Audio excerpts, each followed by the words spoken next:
This is the Off the Break Podcast, your podcast dedicated to current movie theater news, operations, and insights from the people that book the movies. Now, here are your hosts, Cody, Kyle, and Ken.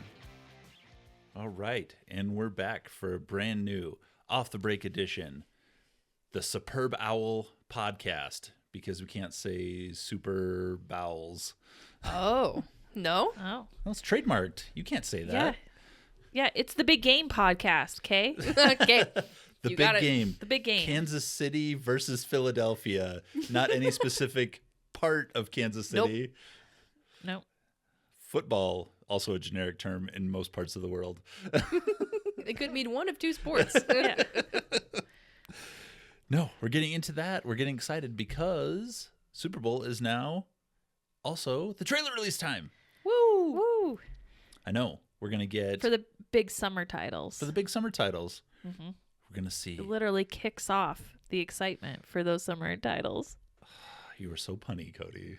Wow. Yeah, I'm so glad to be back. So punny. I can't wait for film companies to tackle the competition. Womp womp. I'm out there ready to receive these trailers. Well, which one do you think is going to drop? Wide open. Wow. What do I think is going to drop? Ooh, gosh. I'm thinking Jurassic World Rebirth. Ooh, okay. I would think it has to drop. They haven't done anything for it yet. no. We've gotten a few stills of Scarlett Johansson, not in heels, Right. looking like she's about to run from something. A terrible AI produced like fan trailer. Yes. Dozens of terrible Those. AI trailers. Mahershala Ali from random films he's in. I'm waiting to see the one where it's him like at a piano from Green Book, and then they have like the dinosaur like peek its head out of the curtain, See, I would watch that, though. That sounds great. where he plays the same character, like they bring him in for a performance. He plays the raptor. Jurassic World. Oh, he plays the raptor. He is the raptor. He is the raptor. He does the musical accompaniment as you see the raptor like running through the halls, picking people off out of their hotel rooms. I like this. Okay, I'm in.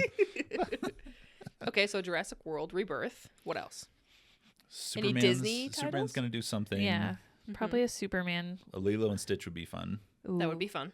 At least a teaser of that one. They need something. Yeah. Yeah, I know it's very much an egregious affront to the sport, but I would like to see one play of Lilo and Stitch football like they did with Toy Story. I'd like them to see it bring in one time. Patrick Mahomes as Lilo. Yeah. Throwing a button hook to Travis Kelce as Stitch.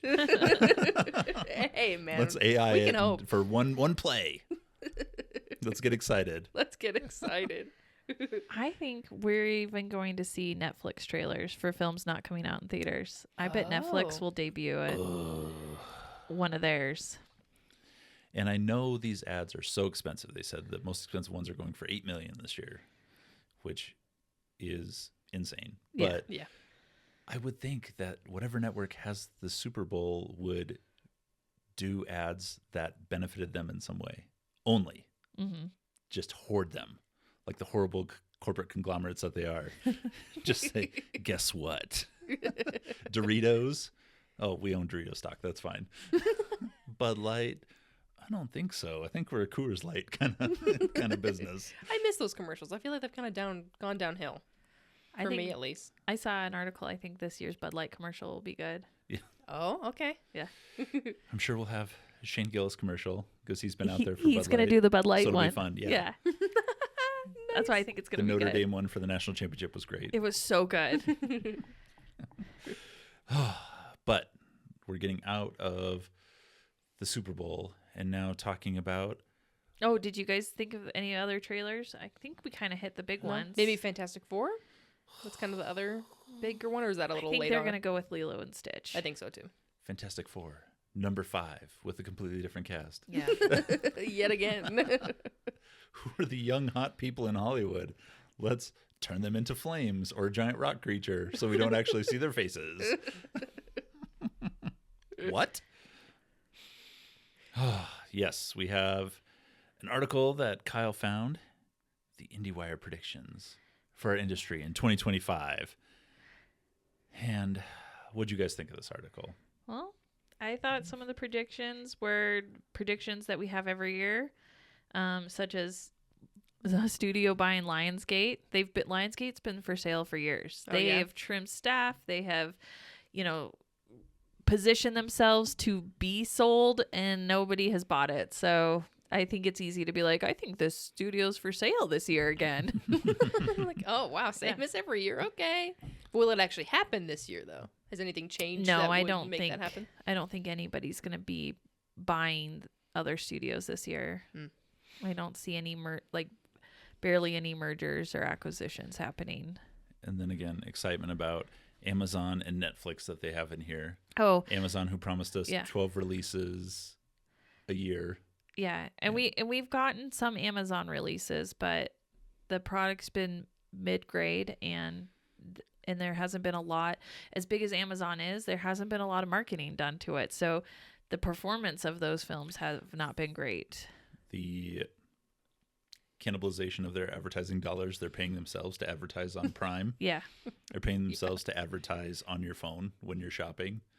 You're seeing it there, but you're not seeing it in the places you're looking for movie advertisements. Yeah.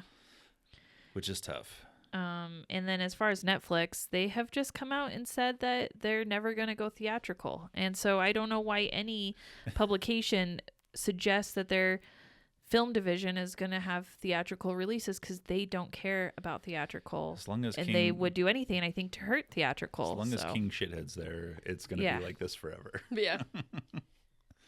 But eventually the stock will drop, and then they'll have to get a new King Shithead who's like, oh yeah, these few movies that we released in theaters, they were so good for us. Maybe. I don't think Netflix really... I don't think that they super rely on their movies for their subscriptions. I think it's just a shiny bauble that they have. I think their core, service is prestige TV. Like, I think it's just amassing TV shows and getting series put in order, and that TV viewing experience is what Netflix really and then is. Giving us 2 seasons and then canceling it. Yeah. After you get really invested. Yeah. I mean, spent 20 hours watching this. I spent more time with this than I have with my kids. What were their names again? So I agree. I think I don't think Netflix really is in the movie business. I think they like to throw out some big films out there every once in a while to be like, look, we're so fancy and we have awards movies. But I think, especially for this award season with this Oscars, having Netflix movies reign supreme just devalued all of the Oscars for me. I feel like this isn't real movies. It's just not real. So why are we awarding these people with not real movies? And their last throwaway prediction, Warner Brothers is struggling. Are they going to dismantle themselves? Well, they did. They've sold themselves multiple times to different entities, move things around, change they divisions. They have a lot of debt that they have to service. That merger caused a lot of debt. So they are looking to shed things and get out of that debt. And I think the big things they were shedding was broadcast TV stuff, which is more of like this broadcast subscription stuff that needed to go. But as far as their film studio, I think they're still trying to figure it out. I'm not sure that the head of that company really knows what to do with film. If DC struggles, if they struggle through Superman, it's going to be a rough time. That's their big thing that they have to still continue on. And they have Harry Potter, they have Lord of the Rings, but they don't know what to do with either of those. Even though they need to, there's no reason not to continue Harry Potter and have somebody write a screenplay in that universe. Yeah. With an interesting But even character. that's going to TV. Right. Mm-hmm. They're going to remake it with a... Yeah, but they're remaking it with new cast. Yeah. They're not creating... Their most successful Harry Potter spinoff was the video game, which was a completely different story set in a different time, and it was so good. Awesome. It was so good, and they could have made that into a movie. Yeah. That was that good. Do you think people are scared because of Fantastic Beasts and how that went down? No, because the first one was great. Was but great. The last two, holy. I think the problem with Fantastic Beasts and the problem we got with is trying to come out of the gate with saying you have 5 parts of a film. Yeah. And all that's Eddie telling Redmayne is gross, and he's not. He was fine in that. He's gross. He was perfect for that role. You don't like him? He's a real uggo. He's not a leading man. Sorry. Okay, this is a new one. I didn't know this was another on the list for you. He's on the list. Yeah, but it had Colin Farrell in it, and he is not Yeah. a real Uggo, so. No, he's not. The leading man of Harry Potter has to be, I'm not saying Daniel Radcliffe is the most handsome man, but he's a serviceable leading man and was as a child. Right. Which is crazy with those glasses. They're like, yeah, this is the one. And it worked. Just Channing Tatum can be a wizard. Like, there's no saying that. No. There's no you say that. No. You say Channing that. Tatum's No, turned no, into that- a real Uggo now. He's Okay. he John- just looks like he has grime on him all the Glenn time. Powell could be a No. wizard. There's no rule saying you can't be a handsome, muscly wizard. And I That's would think true. if I you're a mean, yeah. wizard and you had magical powers, guess what? I'm doing curls in my sleep. I'm doing legs and back tonight in my sleep. And I'm going to be the most built wizard you've ever seen. So long story short, there should be a new Harry Potter film. Yeah, with a built wizard. With a built wizard. Glenn Powell. Terry Crews as a wizard just out there. Okay, He's see, like, that I would I'm not watch. even doing this with my muscles. You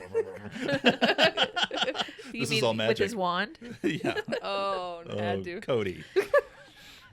No, last year was a disaster for Warner Brothers, even though they had Dune 2, even though they had Beetlejuice, because it was all predicated on Horizon 1 and 2.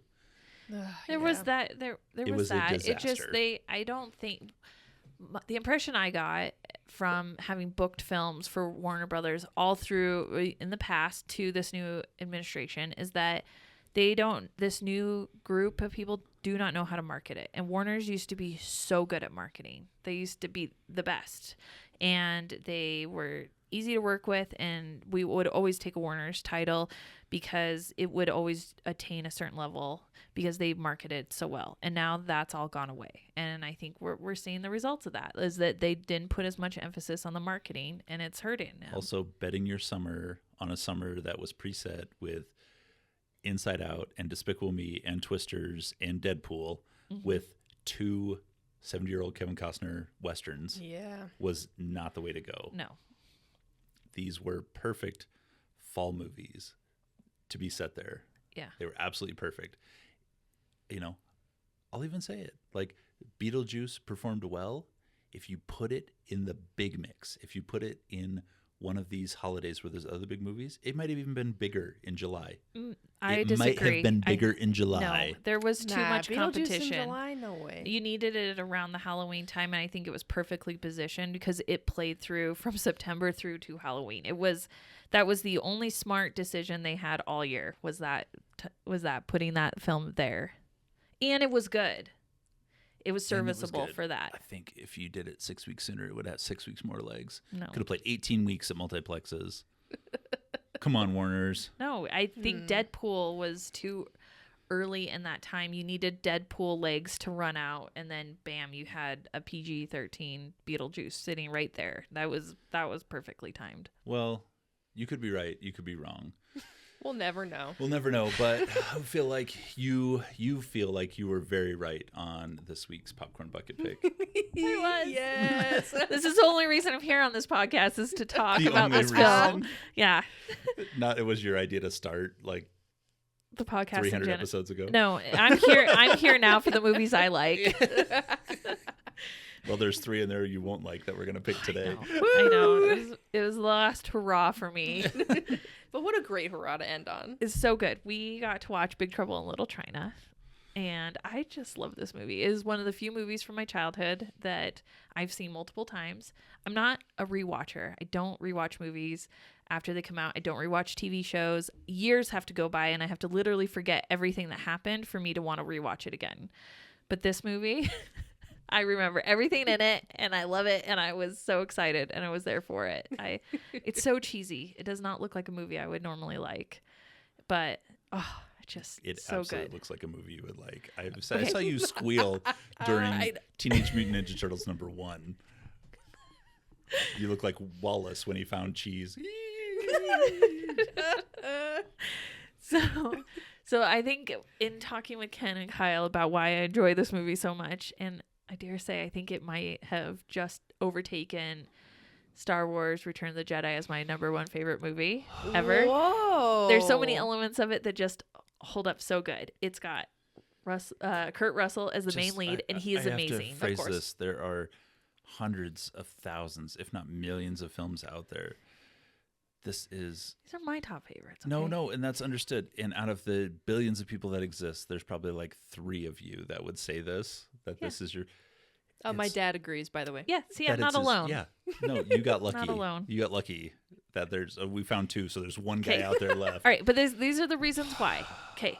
Got an awesome, charismatic, fun male lead who has comedic timing, and like you feel like when he throws a punch, he's really like he means it. Like it's not a fake like thing. There's some power there. Eddie Redmayne. I like his. I love his attitude. It has such fun dialogue and quips. It is paced so well for me. Like it is clipped like at a fast pace that I don't feel it slogs anywhere.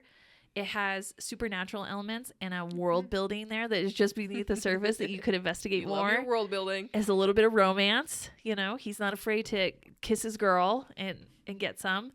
And the good guys are good through the whole thing. The bad guys are bad. Like it's just clear cut. Like these are good guys. These are bad guys. And good guys win. Bad guys and the good lose. guys win. I love it. Not only do the good guys win, but the bad guys lose. Oh. They have to lose. The good guys can't just win and escape. No.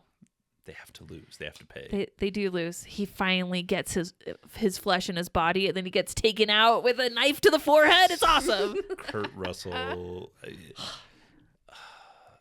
It was fine. It was very nostalgic. I liked all the old like trucker stuff and the Chinatown stuff. That was cool. The grandpa from 3 Ninjas is cool. And 3 Ninjas is another childhood movie. So I do not know that one. But I can't believe you don't know. You know what? It made That's me a whole wanna- nother discussion. It made me want to watch Bloodsport. It made me want to watch Kickboxer because of the guy that's like the Kmart Blue Light Special, Bolo Young, that plays like the main heavy in it. Oh, yeah. He's got like the hair. He's only like one of these guys in the Kung Fu movie doesn't have like the crazy long hair or super short hair. He has like this weird, like middle management white guy hair top of his head, and it threw me off.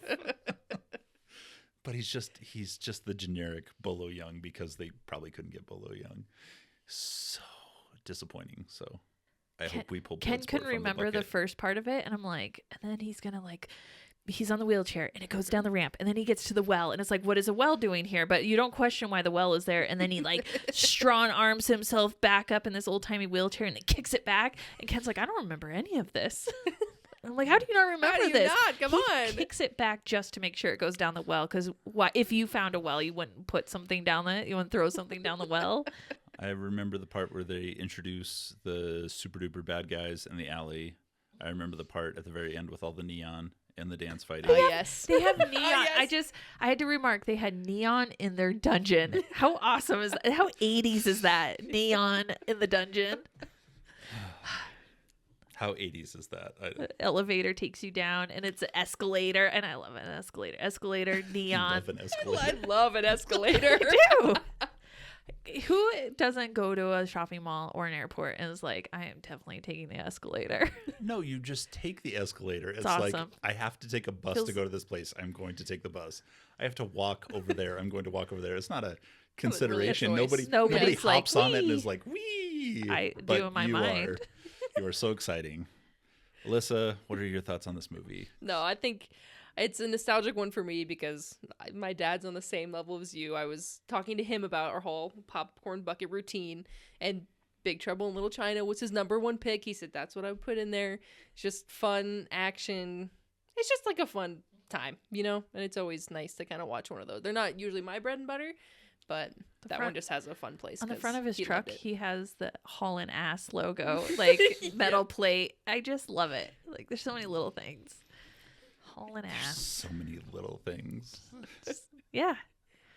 I just really enjoyed it. Totally my kind of movie. This isn't even the best Kurt Russell, John Carpenter movie. This isn't even second best. What is I'm the best one, in your opinion? Is there another Kurt Russell? Oh, What? Which one am I forgetting? there is Escape from New York, Escape from L.A. Oh, okay, you're right. There's The Thing. It's not even the third Oh, best. duh, that is- Escape from okay, L.A. you're right. is not even good. I will say it's not even good, but it's better I haven't than seen this. those ones. You want to talk about world building? Okay. Oh, They had two. They had to make a second one because it didn't all fit in the first one. Snake Plissken. All right, moving on. Moving on. I'm not picking Shayla's this week because she's not here. So we have 2 left. Quit looking at him. That's This two. is I'm not, Such I'm- a cheater. I am. He not, just picked one. I'm not cheating.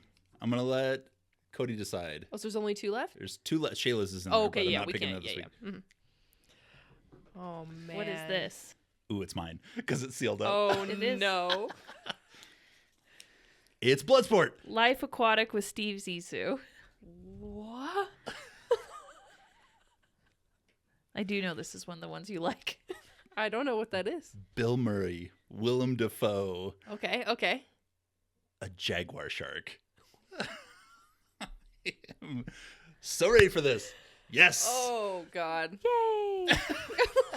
I like that you know this? I have not seen it, but this one I thought maybe I might like seeing it. The director's name is escaping me, but Yeah. who's the Kyle, quick. Asteroid From City the- guy? Oh, Wes Anderson. Thank you, Kyle, from the Cheap Seats. Yeah. Oh, this is a Wes Anderson? It's a Wes Anderson movie. Oh, okay, I'm in. Yeah, That's all you had to say. absolutely. I'm excited about this. Thank you. Thank God. Shayla, we'll leave Shayla's for the end and then see how sad everybody is after we watch it. I'm gonna make Cody watch it, and she's just, Cody's not here anymore or ever again. I'm in. I put a sad movie in the bucket. I don't like sad movies. Even if it's sad, it's just gonna upset you. I just want the good guys to win at the end and celebrate. I remember watching Shayla's movie as an adult and going like, I can't believe they made that 20 years ago. That was aggressive. This All one right. is this one good? Like did good guys win at the end of this? There's Good guys, bad guys? Just bad guys, but they're kind of periphery characters. You just kind of Okay. breeze by the bad guys. breeze by the bad guys. All right. So we're into this. We got Life Aquatic. It feels like the Nice. sun is shining on me for the first time in weeks.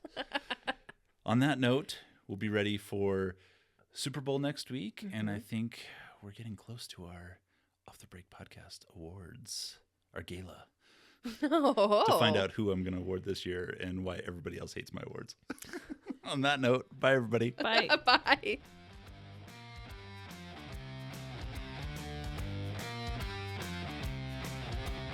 Thank you for listening to Off the Break Podcast. Find us on all podcast platforms and be sure to like and follow our Facebook and Instagram pages at Off the Break Podcast.